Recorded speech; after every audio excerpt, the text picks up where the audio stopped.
បើវិញជឿវីតាមើលអ្នកនាងជីឲ្យខំជួបពួកថ្ងៃមើលមកយក50000ណាហើយថ្ងៃធរលុយណាបានហ៎យាយហើយថ្ងៃចេញពីឡានទៅមើលកន្លះការមកគ្នាចឹងហ่าបញ្ឆោតយាយ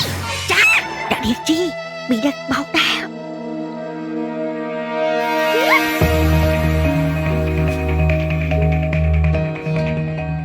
ជម្រាបសួរមីចាម្លេះថ្ងៃនេះស្អាតវីតថានឹងមកស្អីវីតនៅតែតងវា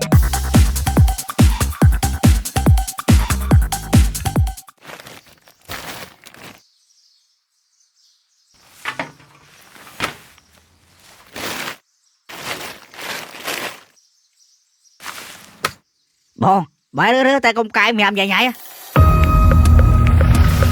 ជុំស្អីប្លង់ដី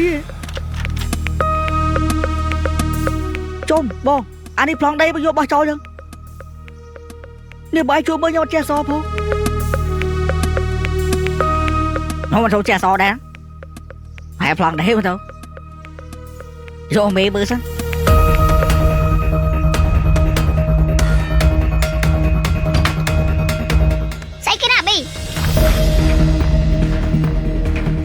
នឹងប្លង់តែមែនចាខ្ញុំមិនសូវចេះអស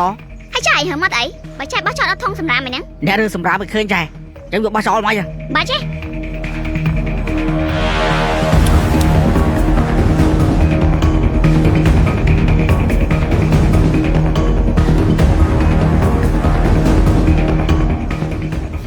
ត្រូវតែលាក់ឲ្យចិត្តមីខ្ជិ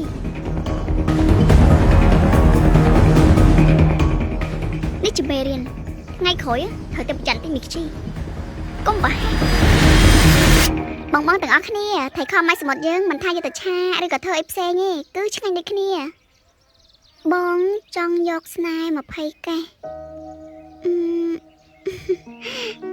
បងជួយឆាត់ជុំផេកមកបងទាំងអស់គ្នាថៃខំម៉ៃសមុទ្រយើងមានលក់ទូទាំងប្រទេសបងអាចរកទិញបានតាមតូបតាមផ្សារកន្លែងណាក៏មានលក់ដែរជួយដាក់ស្នេហ៍ចែមនី20កេះផងទីតាំងរបស់គាត់នៅផ្សារត្រាំខ្នាអាឡូមេបសួរអាឡូវីតម៉ាលីនៅណាខ្ញុំនៅផ្ទះខ្ញុំហើយផ្ទះម៉ាលីនៅណាបើចង់ដឹងទេតែឥឡូវគេកំងស្នេហ៍20កេះនៅផ្សារអូអាស័យមានដឹងឲ្យគេកើតអត់បានហើយម៉ាលីអត់អីណាខ្ញុំអត់អីទេលោកវិទ្យាយ៉ាបាយចឹងបានទេចឹងបាទតោះយាយចាក់នាងជីយ៉ាបាយជីមកបាយ